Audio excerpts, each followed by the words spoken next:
Okay, today is July 10, 2015. I'm Nick Fountain, and with me here is Lenny Jernigan, and Lenny and I are part of the History Committee of the Wake County Bar Association, and we're here today as a part of our ongoing effort to carry out video interviews of lawyers in our bar. And today we're doing an interview with Allan Head.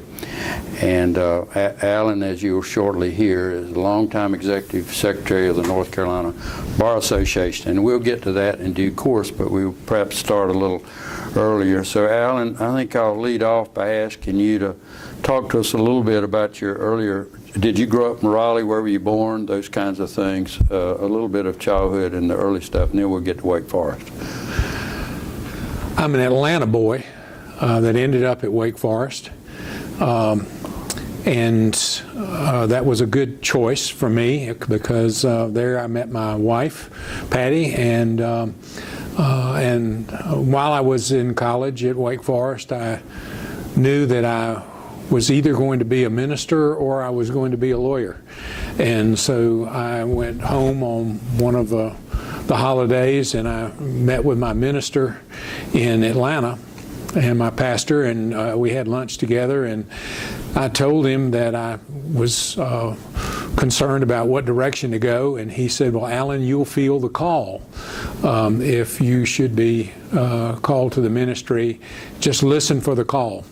So I went back to Wake Forest and I listened for the call, and it came to go to law school.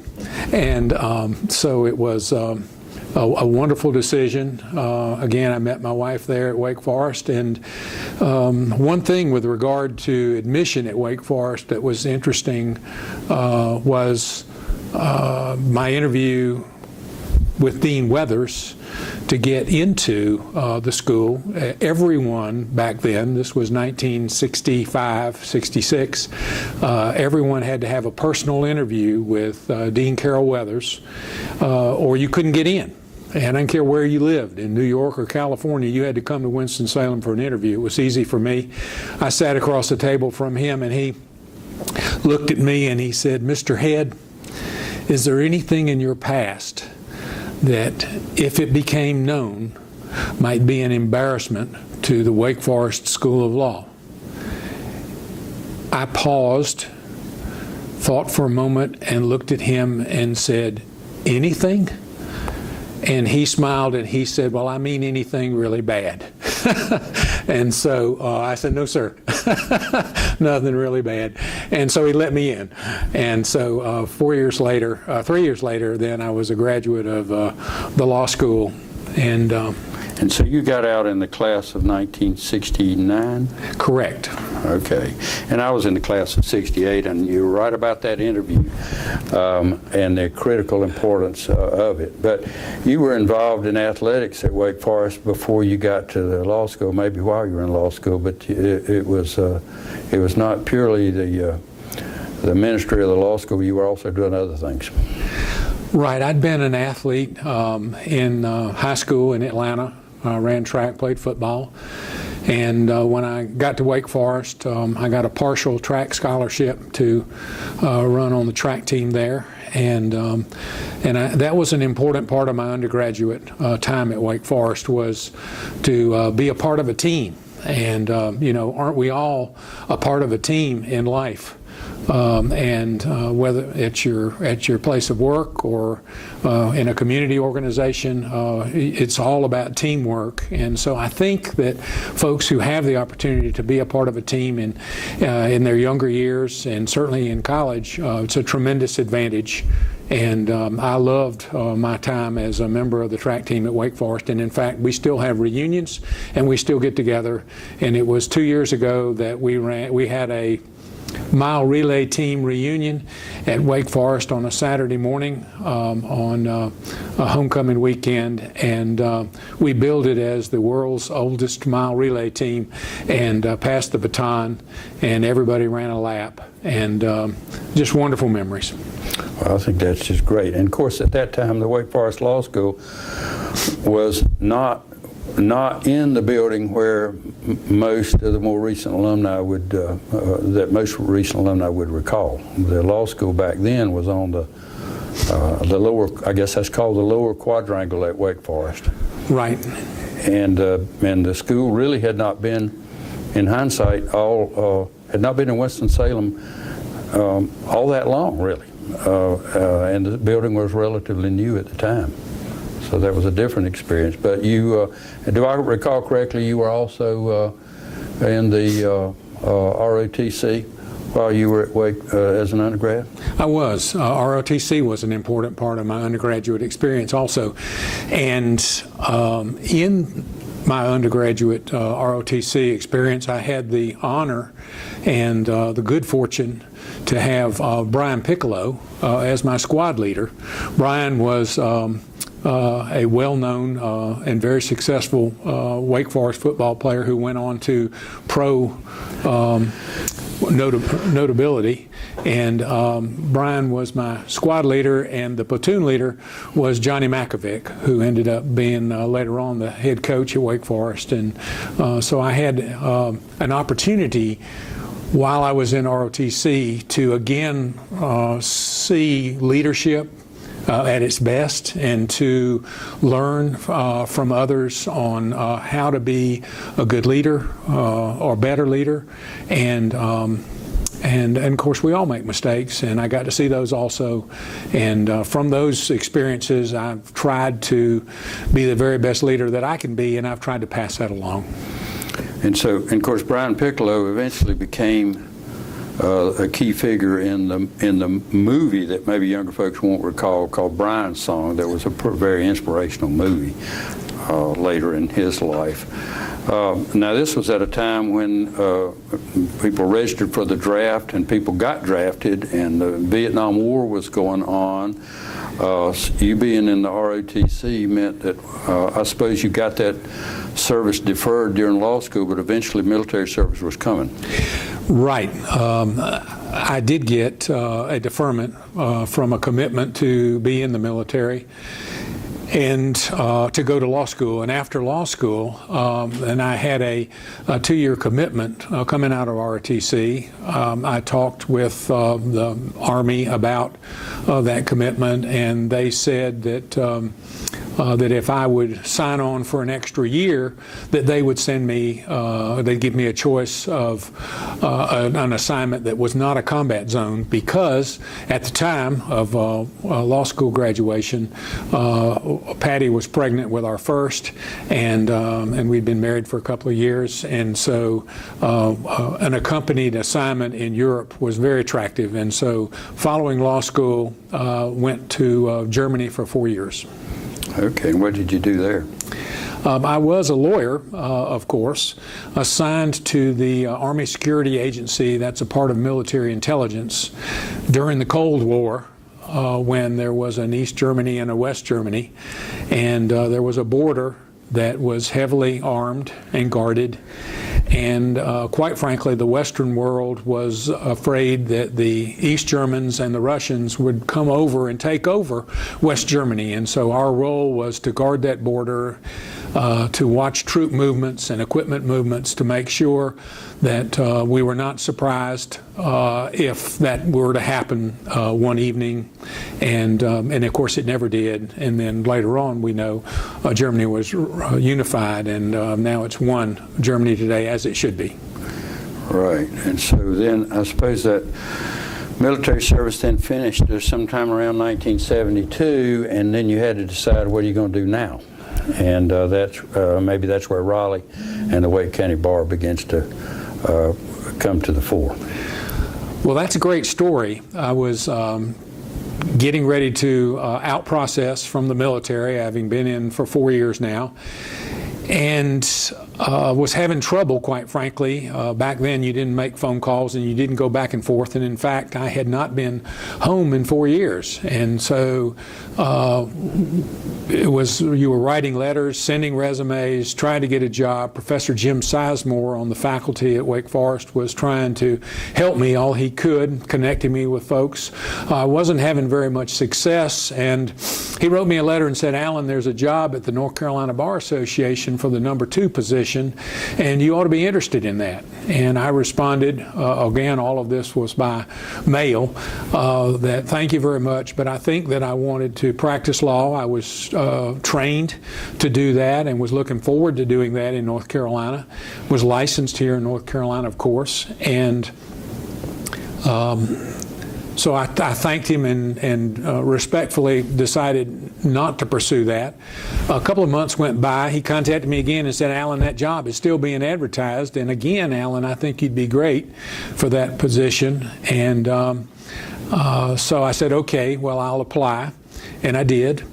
And a couple of weeks went by, and I had talked with Patty more about it, and we had decided that really we did want to practice law, did not want to work for the North Carolina Bar Association. And so I wrote a letter to the Bar Association Board of Governors or Personnel Committee and respectfully withdrew my application and told them that I was sorry if I caused them any inconvenience, and I hope they'd understand that that for good reasons, and that reasons being that I wanted to practice law, that I was respectfully withdrawing my application.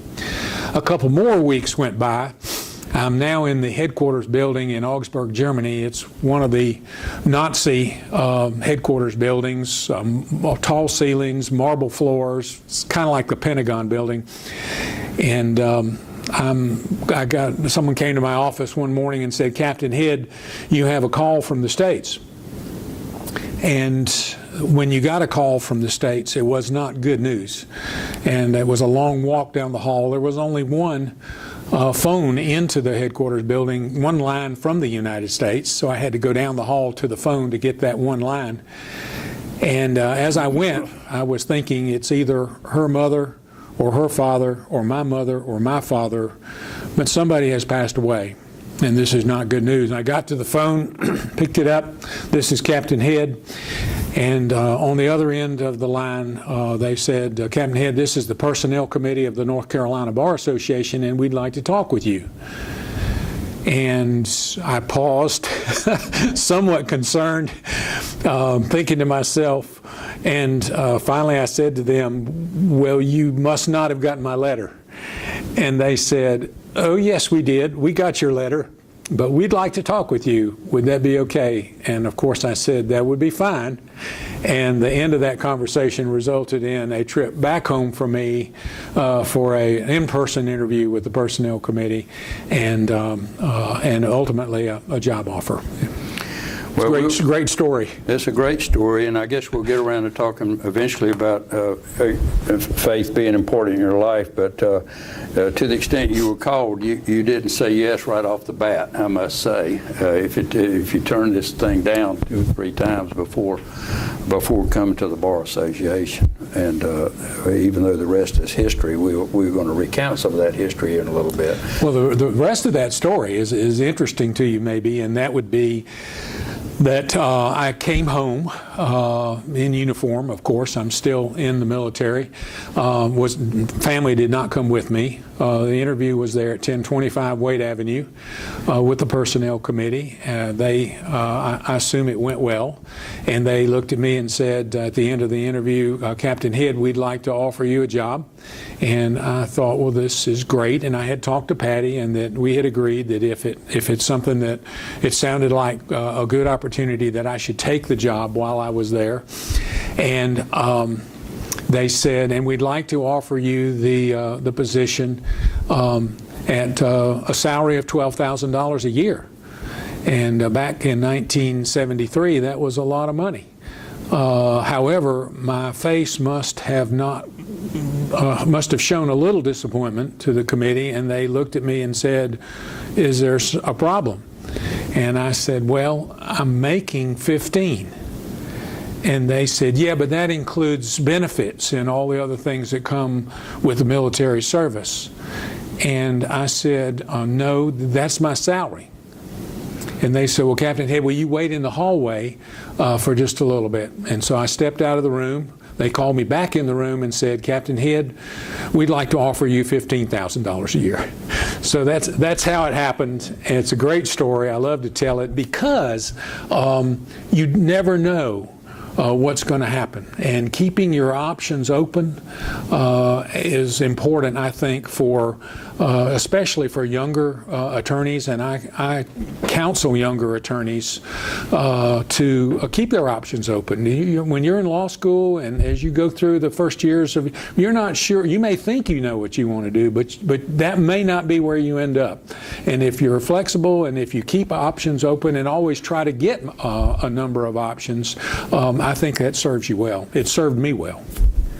So let's see then, the executive director of the Bar Association then, I don't want to come back to 1025 Wade Avenue, but Bill Story was your boss. And, right. Bill, how long was Bill Story the executive director of the Bar Association? You recall? I do. Bill Story was the executive director, and he had been the executive director for 25 years. When I joined them, he had been there 18 years as the executive director, and I worked for Bill as the number 2 for 7 years. And so when Bill died in service to the bar in January 81, that's completed his 25 years with the bar. That's also an interesting story, what happened after that. Of course, great sadness whenever you lose anyone, and particularly in service. And he was not retired. He was an active executive director. Had health problems, and one evening passed away at home.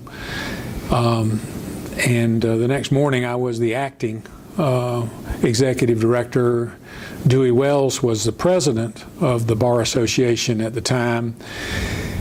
And in about 2 weeks, Dewey came to my office and said, Allan, I have talked to the Board of Governors. We want you to be our executive director, and we hope you'll take the job. That's how it happened.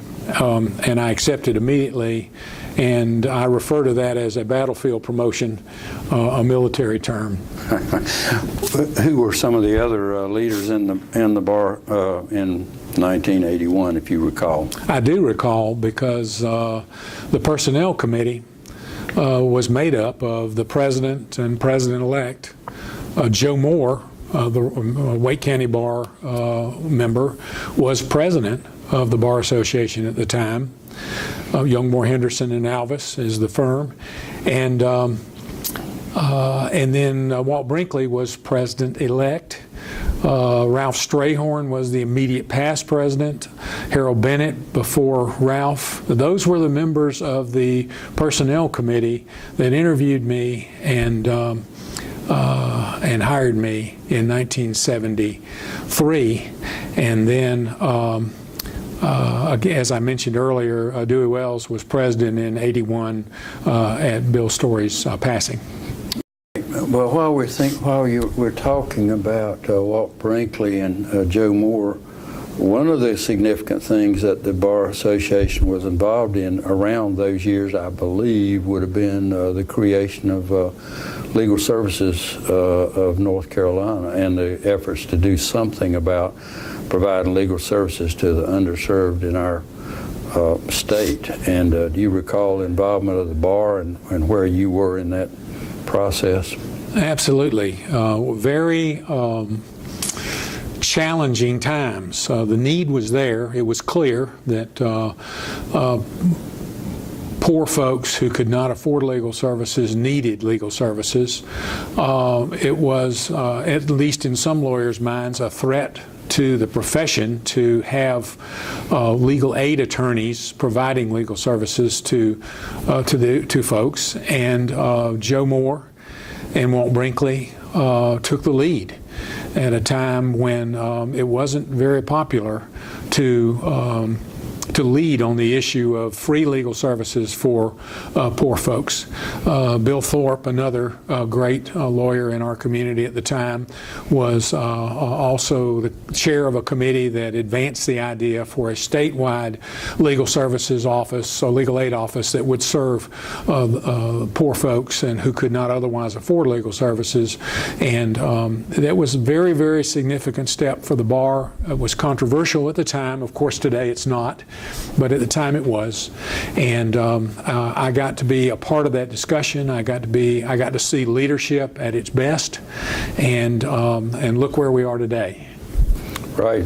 We must have a 40-year track record of making a difference, even though there is still a tremendous unmet need. The bar was important in that effort. Let's go back to the 1025 Wade Avenue. We got a lot of lawyers who may watch this that have no recollection of the bar ever having been on Wade Avenue. Perhaps you can fill us in a little bit on that and exactly where was that, and maybe take us forward facility-wise with the Bar Association. 1025 Wade Avenue was our first bar center. It was there when I got there. It was owned by a foundation. The North Carolina Bar Association Foundation owned the building. The land had been given by Jim Pointer, a well-known Raleigh lawyer, and he had donated the property to the Bar Association where they built the first bar center. It had a fountain pool in the front yard of the building. The building is still there today. I don't believe the fountain is there anymore, but on the weekends you could count on the high school students coming over and putting soap suds in the pool, and so the fountain caused a lot of bubbles that you could see there on Monday morning. And that was our first bar center, and lasted us for a number of years, served us quite well. Was the first home for Lawyers Mutual Liability Insurance Company when they were formed. But we outgrew it, and we moved across the street to Annapolis Drive. So 1025 Wade Avenue is right there at Oberlin Road, and directly across the street on what looks like an exit ramp there from Wade Avenue up to Oberlin is Annapolis Drive, and we bought a building across the street at 1312 Annapolis Drive as the second bar center. That was also very controversial to move across the street to Annapolis Drive when a lot of our members felt like we ought to be going downtown, that was where most of the lawyers were in Wake County, and the North Carolina Bar Association should be located closer to state government, to the legislature, to the courts. And why in the world would we buy another bar center and locate outside of downtown Raleigh? But we did, and it served us well until well, let me interrupt you right there. Let's try to put some numbers with this. Do you have any recollection of roughly how many members there were in the North Carolina Bar Association around the time you started, and maybe around the time we got to Annapolis Drive? And because the Bar Association and its staff grew, but the bar of the state grew exponentially. That growth began to occur somewhere in that time frame also, I think. What are your recollections of membership-wise? Can you pull numbers on the spot? I can. The membership when I got there was about 1,800 to 2,000 members, statewide, of course. Voluntary Bar Association, great national reputation that I give great credit to Bill Story and the volunteer leaders at the time for putting us in that position, one of the best bars in the country. 5 staff members, 5 permanent staff members. When I joined the staff, I was 6. And today, just to give you a fast forward here, we've got 18,000 to 20,000 members and a staff of 64. So we have grown in membership, and we've grown in the staff to a rather large organization. So it's tenfold. Yes, sir. And I think I'll hand you the ball and let you talk a little bit about maybe some of the major projects that you're most proud that the bar took leadership on over those years, the changes in the process, and maybe changes in the legal profession itself. And then I'll see where that takes us and maybe highlight a few of them myself in my next question. But the bar's been involved in a lot of things, and there's been tremendous change but to meet the needs of 18,000 compared to 1,800. Correct. The North Carolina Bar Association is the major CLE provider in North Carolina, and that's been, I think, the cornerstone of the North Carolina Bar Association from the beginning, that they provide quality education that lawyers need post-law school, helping them in their practice. We're still doing that. We were then, when I joined, and we are today, the major CLE provider in North Carolina. Beside that, the other cornerstones, if you will, are the work that the Bar Association has done in the areas of administration of justice and public service.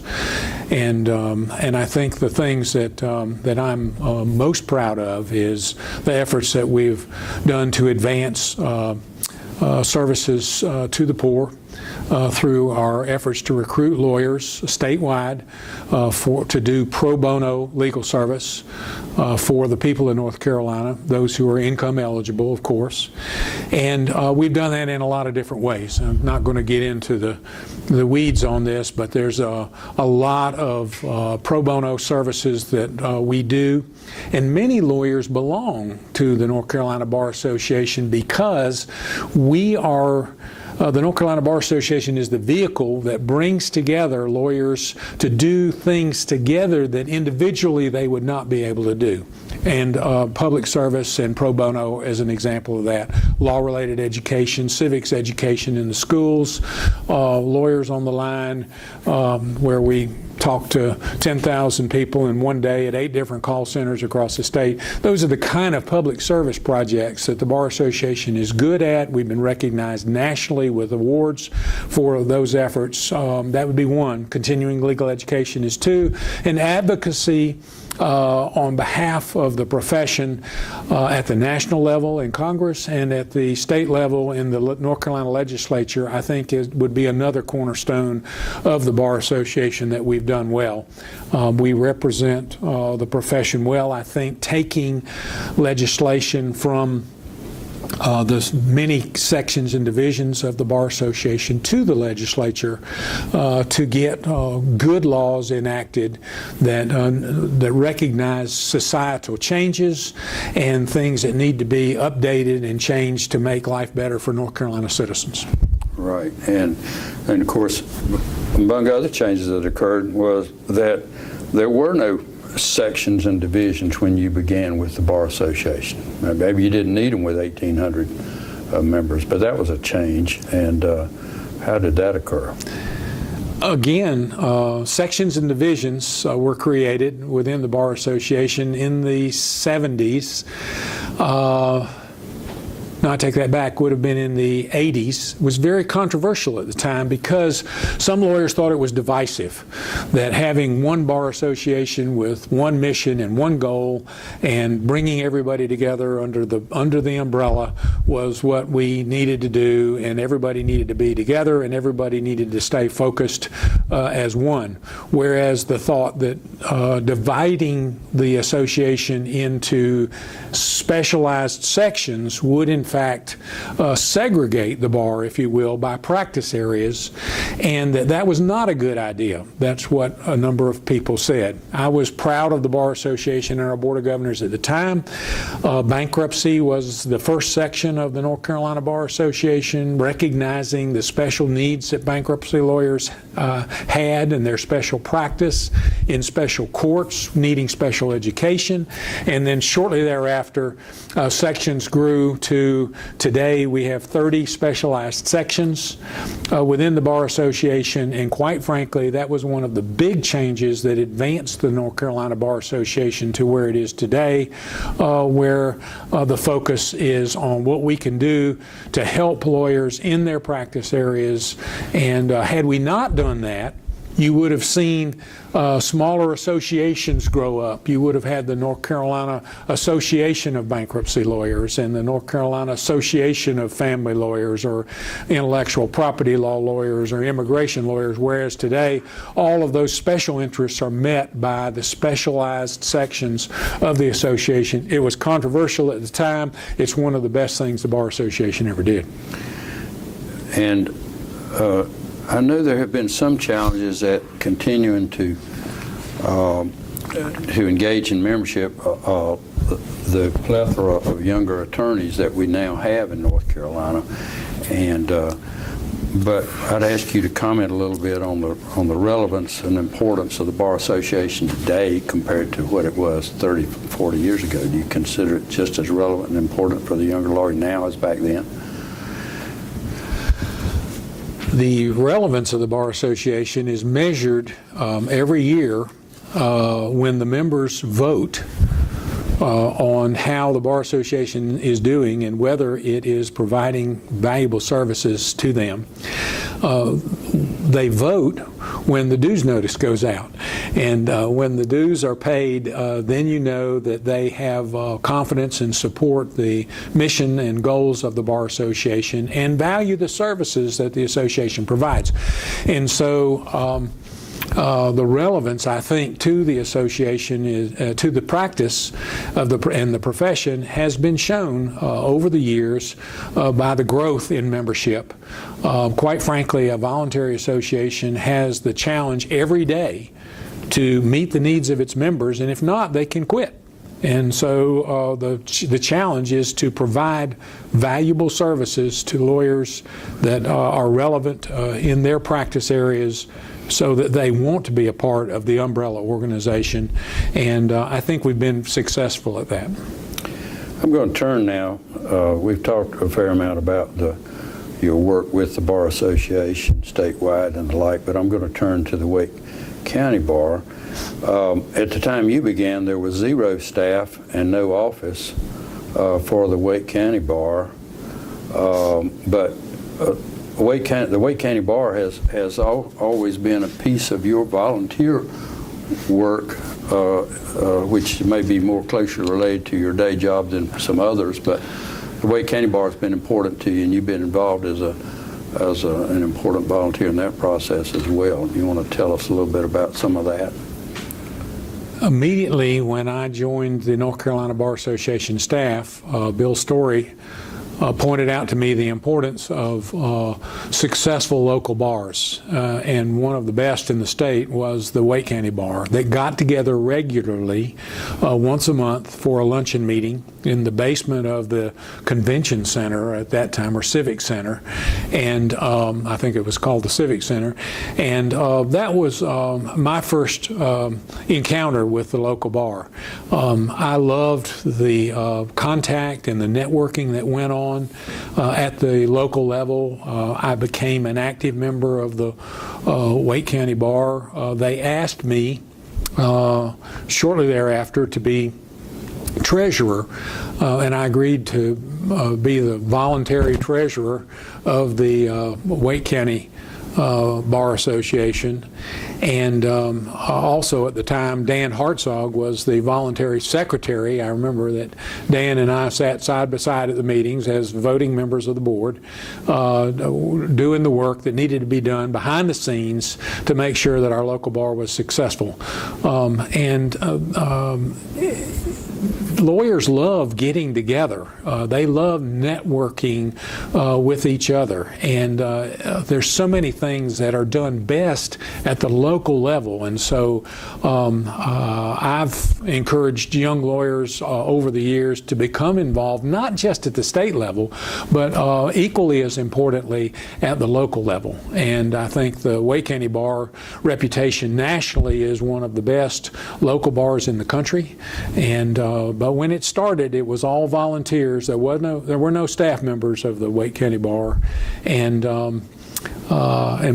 if you want to get into that, how that happened, the Wake County Bar. Well, I know that you became involved, and it became obvious the bar was going to need some staff, and the bar was going to need some office, and I think it's fair to say that you and the North Carolina Bar Association reached out to the Wake County Bar to try to solve a problem that the local bar had with this transition to having staff, having office, and the like. And how would we attract, and how would we get to that place? Yeah, so yeah, if you want to comment a little on it, because all that is part of the change that you've been part of with the bar. The Wake County Bar grew to a size, and I can't remember the size at the time, but the Wake County Bar grew to the point where it did need some staff, but it had to walk before it could run. And so the Wake County Bar Board asked me, as executive director of the North Carolina Bar Association, would we be willing to provide a home for the local bar in the Bar Association building? I said, of course. It was only, and then they asked for staff support, and they didn't need a full-time staff person. They thought a half-time secretary, if you will, that was the term that was used then, and today it would be an administrative assistant, that they thought they could afford a part-time person. Would I be willing to have that person be a member of the staff of the North Carolina Bar Association? And of course I said yes. So the first home for the Wake County Bar Association was in an office of the North Carolina Bar Association, and it was staffed part-time by one of our, at that time, secretaries who managed the administration for the local bar. That half-time person grew as the bar grew to become a full-time administrative assistant for the local bar, and then again over the years to the need for an executive director, and the staff assistant at that time was promoted to become the first executive director of the local bar. And I'm proud of the fact that over the years the home for the Wake County Bar Association has always been in the Bar Center and in the building with the North Carolina Bar Association, and the mutual support between a statewide organization and a wonderful local voluntary association, the Wake County Bar Association, I think has worked to the advantage of both groups. And I would certainly share that, and I know that around the country local bars have sometimes withered in the shadow of a statewide bar and a state capital and that sort of thing around the country, and I think the Wake County Bar would certainly express appreciation to you for making sure that that didn't occur with the Wake County Bar, but that we grew both and met needs of both organizations, working stride for stride many times. And so, yeah, I think it would be appropriate for me to interrupt the interview long enough to say thanks for the way that has played out. Let me turn to another area that we ought to talk about, though, because your work with the bar, the North Carolina Bar Association, and the Wake County Bar was by no means the only thing that you used to that was important to you in your life. You've been involved in our community in other ways as well, and I think maybe I'll mention first of all, since many of the people looking at this will have had kids go to Broughton High School, I'll mention how you came to have an ongoing role with Broughton High School. That's my role at Broughton is one of the things that I have enjoyed and still enjoy so much, and has become a part of my life. Our children all went to Wake County schools and all attended Broughton High School. One of the kids became president of the student body there, but all of them were involved in athletics at Broughton, either girls volleyball or boys football. And So I became quite, Patty and I both became quite strong athletic supporters for the Broughton School and what it was about. Again, emphasizing, I think, that my recognition of the importance of team and what you can learn being a part of a team. I wanted to do all I could to support our children while they were there, learning the importance of teamwork. But then they graduated and they went on, and that didn't end my support and love for Broughton High School. And so it's not surprising to you maybe that I ended up being, as soon as both boys graduated from playing football at Broughton, that I volunteered to be the stadium announcer, and I have been for 25 years, just starting this fall as the 26th year as the voice of the Caps on Friday Night Football. And by the way, Friday Night Football is one of the things in life that's still right. It's still good. The community comes together, families come together in support of young people who are doing the very best they can on the field and supporting each other in a way that's healthy and good. And I love being a part of that. While I was doing that, when I volunteered to do that, it's interesting that I had never announced anything before. And so when I was asked to do this and agreed to do this, I went to my friend C.A. Dillon, a wonderful, legendary member of our community here in Wake County, and who was the voice of the Wolfpack in the stadium and in the Coliseum for basketball and football. And I said to C.A., I'm going to be the announcer at Broughton football next year. Can I stand behind you at Carter Finley Stadium and learn from you how to be a good announcer? And he said to me, no, Allan, I'm sorry that I really can't let you do that. I apologize because I like you and you're my friend, but I just can't do that. And I sort of pleaded with him and begged him and said, oh, come on, C.A., I promise I won't get in the way. I won't say anything if you'll just let me stand behind you and learn how to be a good announcer. And he said, no, Allan, I told you, you can't do that, but you can sit next to me and be one of my spotters. And so for 10 years, I sat next to C.A. Dillon in the stadium there at Carter Finley and was one of his spotters. I learned from the master about how to announce football games. And after 10 years of being there with CA, it's interesting that I went to my alma mater and said to Wake Forest, if you ever make a change at Wake Forest and your stadium announcer, I'd like to be considered. And they said, well, we are making a change next year. Would you like to come over and audition? And so I hadn't thought about auditioning to be a stadium announcer, but I went over, and in the middle of the field was the athletic director, Ron Wellman, and the sports information director and the Deacon Club director, and it was on an afternoon, weekday afternoon. Nobody else was in the stadium, and they pointed up to me in the press box and said, go. Well, I was supposed to announce a football game that wasn't happening to show them that I could do it. So I did it, and the next thing I knew, I was the stadium announcer at Wake Forest also. Besides doing Broughton on Friday night, I was doing Wake Forest on Saturday, and was the voice of the Deacons for the Jim Caldwell years while he was coaching there. That's been a wonderful part of my life. I enjoy it so much. As I did Wake Forest for 5 years, I'm still doing Broughton, but working with young people and has been something that's been important to me. And of course, giving back to the community in lots of different ways. This is one.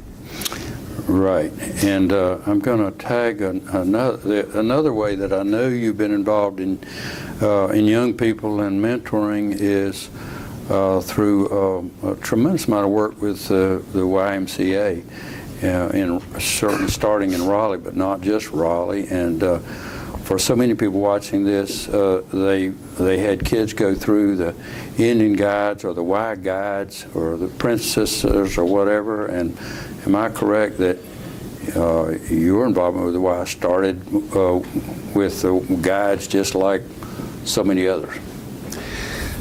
My involvement with the Y did start with Indian Guides and Indian Princess program.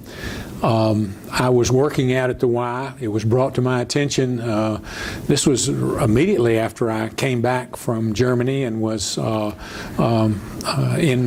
involved with the Y, that as soon as our children were old enough, first grade, to be involved in what was then called an Indian Guide, Indian Princess program, I thought that would be great, a wonderful way for fathers to support their children and to be involved in their lives after working hard every day, all day.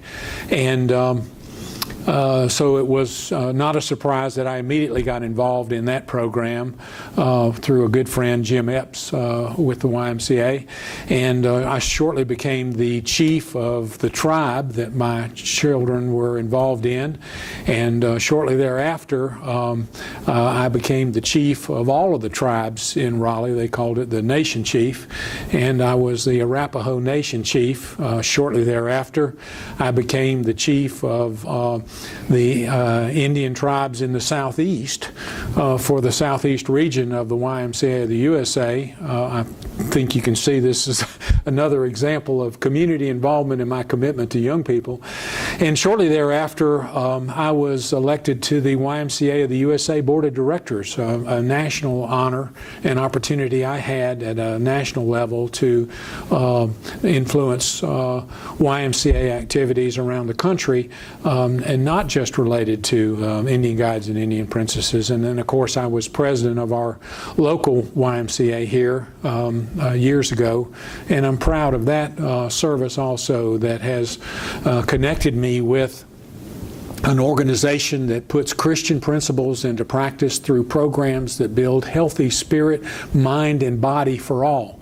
That's the mission statement of the YMCA here in Raleigh, and I'm proud that I've been a part of that, and I'm proud that that's another way that I've been able to give back, I think, to the community and help other people. But again, as Raleigh has grown, the Y has moved from having one facility on Hillsborough Street to trying to reach people as our county has grown, and you now have more facilities. I certainly don't know how many, but the Y is involved in a lot more than that one place on Hillsborough Street that those of us who live close to Broughton High School might know about.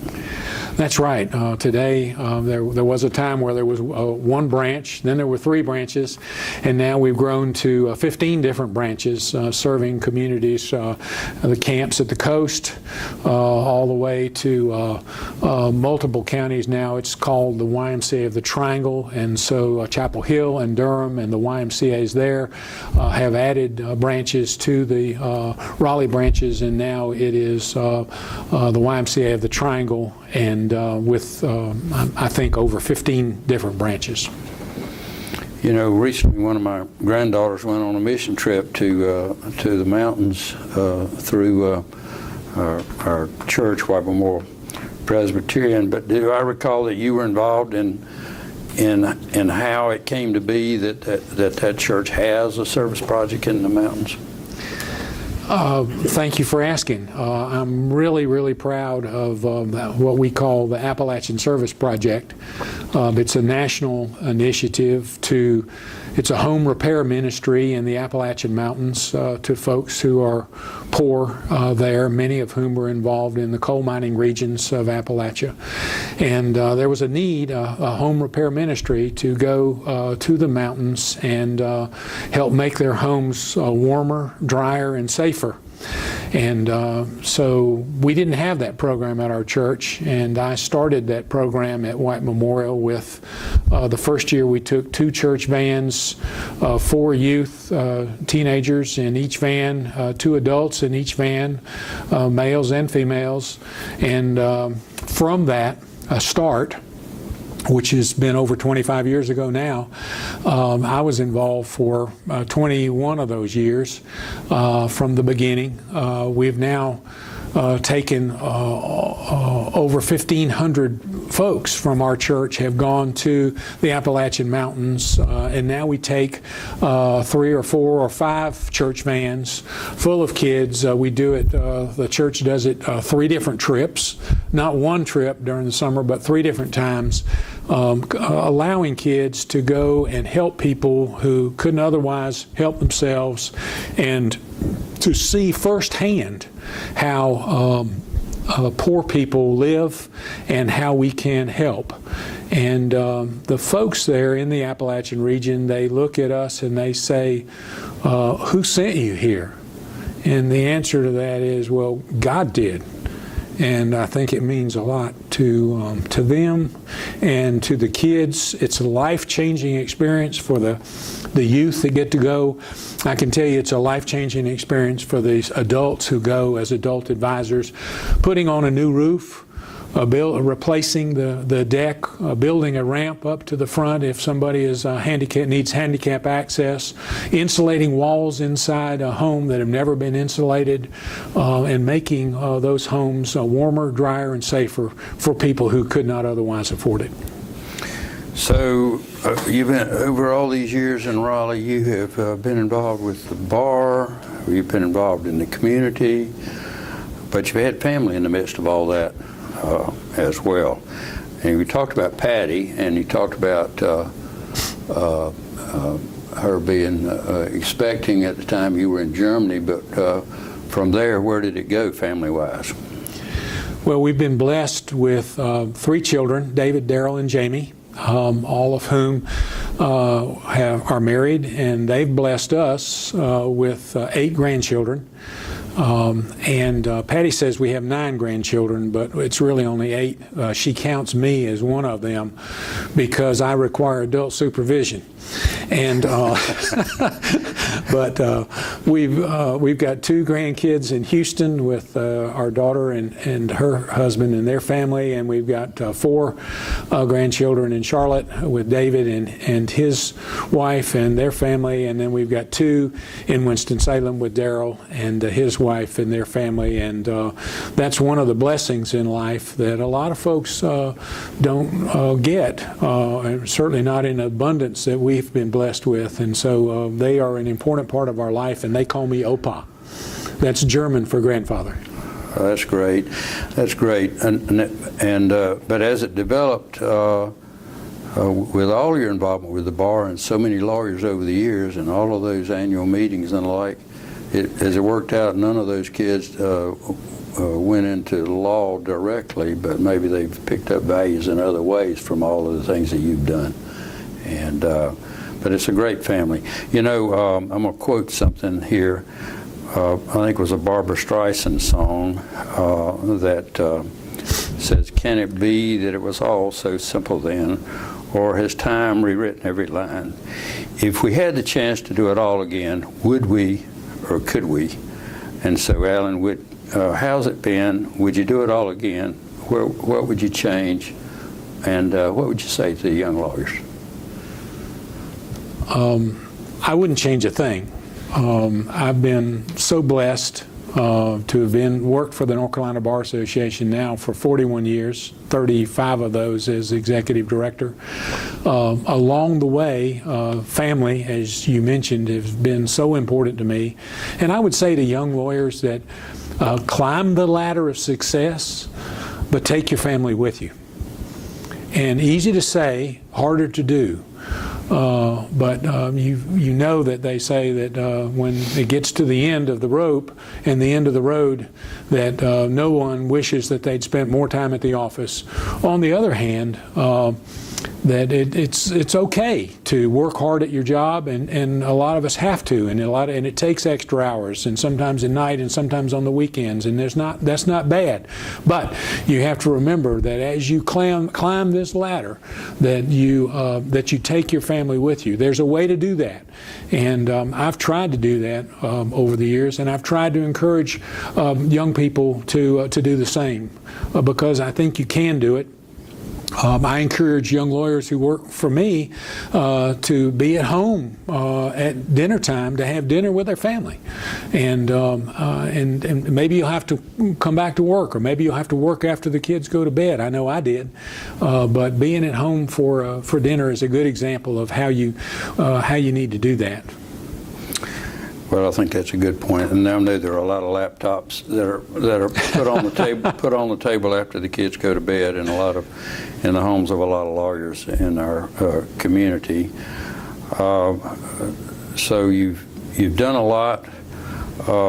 You've had some fun along the way. I read here, and I know that you got some big health challenges that you're dealing with now, and I thought it interesting in the recent piece in the Bar Association publications that you talked about the big C and the little c, and the priorities to be given to both. Are there things that you would say that you've learned in this effort that younger folks, and watch this, we all face challenges in life of one kind and another, and so much is about how you approach challenges when you have one, and if there are insights that you can share or that you think are useful here, this would be a good chance. Thank you for asking that question. Yes, I'm facing a serious health challenge right now that I would share with you and with others, that when you do get to the point where you have a serious health challenge or an unexpected crisis in life, it's important to be healthy in spirit, in mind, and body. And if you are not healthy in spirit, mind, and body, that it'll be a lot harder for you to get through life's challenges. Not necessarily a health challenge, but there are other challenges that come along the way. And advice to younger attorneys today is to make sure that you are healthy in those three ways, because you never know. I certainly didn't when I met with the oncologist that was going to change my life, and that we were plans that we'd made, and the journey that we thought that we had to get ahead of us has changed, and that what we refer to it now is a bend in the road. And we didn't expect that, but we're facing it as best we can. Well, thank you. I'm going to pause right there. Put it on pause a second and back up to cut off.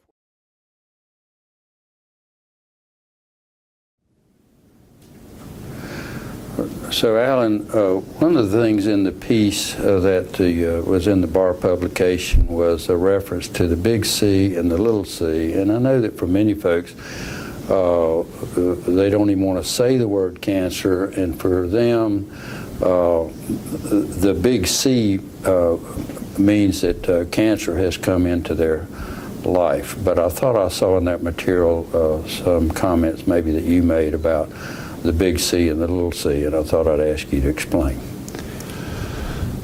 Well, as we started on this journey for a serious health challenge, cancer, stage 4, Patty and I decided early on, and we knew that our faith was going to be so important to help us get through this, as well as staying optimistic and positive through the whole process. And we've decided that one of the ways that we're going to beat this challenge, and that we're going to be successful and we're going to come out of it as best we can, and that is recognizing the fact that for us as a faith-based family and a faith-based couple, that the capital C in Christ is bigger than the little c in cancer. And when I say that, when I say that to others, it gives me strength to know that my faith is going to help me get through this. And that's one of the ways that you get through it. You get through cancer with hugs and love and prayers from your family and from your friends, and good medicine. and we're getting good medicine at the Duke Cancer Center, and we're wonderfully supported by our family at home, our family at work, our family in the bar, our family here in Wake County, and that's how you get through it. Well, I thank you for sharing that and the way that you have been open about this, because for so many folk, they just don't want to talk about it at all, or with respect to someone else, let alone with respect to themselves. And so I thank you for sharing those comments, which are going to be somewhat unique among the people that are subject to one of these video interviews. Let me come back to something else, though. There's a lot of concern among older lawyers. There was concern when I started. There's concern now with whether the bar has lost its grip on professionalism, that collegiality and professionalism are fading into the past. What have you seen, and how do you assess those realities today compared to 30 and 40 years ago? Thank you for asking me that. When I came back to North Carolina from the Army in 1973, I realized at the time that I was joining a profession that was, well, I didn't realize at the time. It took me a couple of months, and then I began to appreciate the fact that I had joined a profession in North Carolina that was civil, that was professional, and it was focused on giving back to the community, locally and statewide. And I thought to myself, what a wonderful environment that I'm now joining as a lawyer here in North Carolina. And I thought to myself, well, how did it get to be this way? And then I realized quickly that we all were standing on the shoulders of those lawyers who came before us, and how much we owed to those lawyers, many of whom were gone, some of whom were still here. But you quickly realize the responsibility that you have as a lawyer to give back and to be civil and to be professional and to give back to your community. And so I learned from my parents, and I've tried to do that in lots of different ways, some of which we've covered here today. I like to call it leaving the campsite better than we found it. And there's a lot of things that we all can do to leave the campsite better than we found it. But particularly, I would say to younger lawyers that there's so much. We've been given the opportunity, and we've been given the education, and we have the responsibility to leave the campsite better than we found it. How do we do that? We make sure that the profession continues to be civil in its relationships one with another and with the judiciary, that we're professional in all that we do, and that we don't take a shortcut and we don't do something that might be unethical, that we try to ask for help if we're a young lawyer from older lawyers or more senior lawyers who can mentor us and tell us this is why we do it, this is the way to do it, and this is why we do it that way.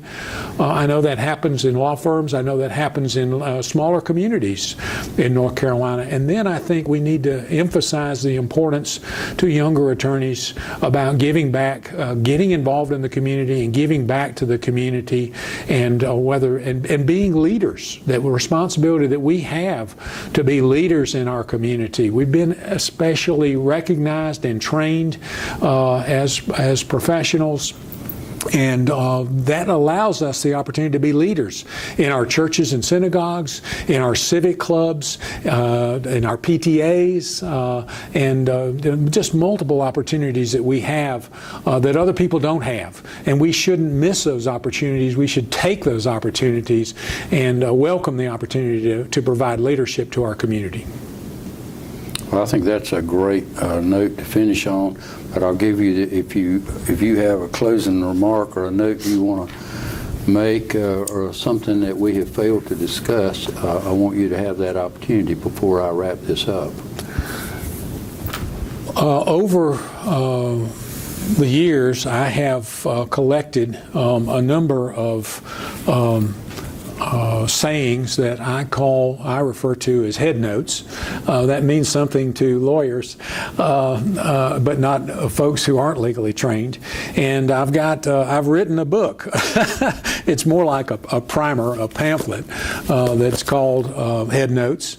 This is the 3rd edition, Elite, and in there you'll find tips, I think, for younger lawyers and that lawyers can follow and to be the very best that we can be. I would say things like if you can't be on time, be early.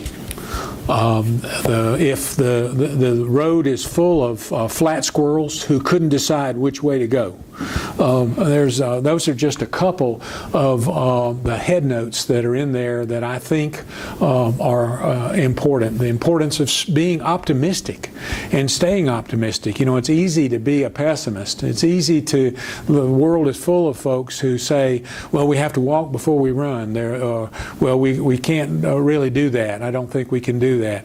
Why not be optimistic? And the bar leadership in this state and in our community here in Wake County has said to itself time and time again, we can do that. Together we can do that. And so, why does the golfer, the professional golfer, when they're making their putt on the green, why is their vision that the ball is going to go into the hole? Why is the vision of the person who's kicking the extra point that before they kick, they see the football going through the goalpost? When you're on the foul line in a basketball game, why does the foul throw shooter look at the basket and imagine the vision is that the ball will go through the hoop and through the net? And the reason is because as if you have that vision and you can be optimistic and positive, that you have a better chance of being successful. And so I would say to younger people that you need to be optimistic. And also I would say to younger folks, and I'd like to leave this thought, a couple of thoughts here, that find a job that you love. Find a job, a position, or an opportunity where you like going to work every day. And if you do love your job and you do like going to work every day, you'll never have to work a day in your life because you love what you do. And I love what I do, and I love what I've done for 41 years, and that's why I've never left. I've had a wonderful opportunity to serve the profession and to try to leave the campsite better than I found it. And so I maybe leave you with that thought that I've had the wonderful opportunity to love what I do and to do it every day. I love going to work. And so I think to myself that I've never had to work a day in my life. Well, I think that is a wonderful note to finish on. And Allan, on behalf of the Wake County Bar and its History Committee, we want to thank you for all you've done for our bar and for giving us this time here this morning and some valuable insights that I think will help move our profession from the current generation to the next. And so thank you very much.